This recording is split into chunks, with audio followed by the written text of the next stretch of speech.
ভালো সাইজ না কালি কালি বসি হ্যাঁ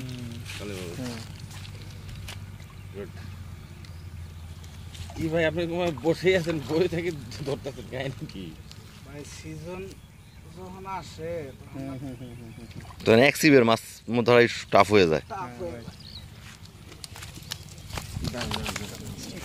ধরেন মাছটা ধরেন, আগে মাছটা ধরেন।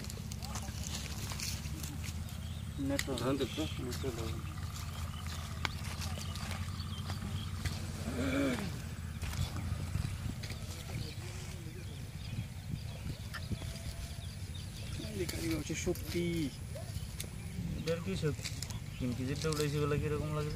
সেদিন একটা রুই মাছ পেয়েছিলাম, এত সুন্দর চেহারা, ওটা বাপরে বাপ, আর ঘেরটা এত মোটা।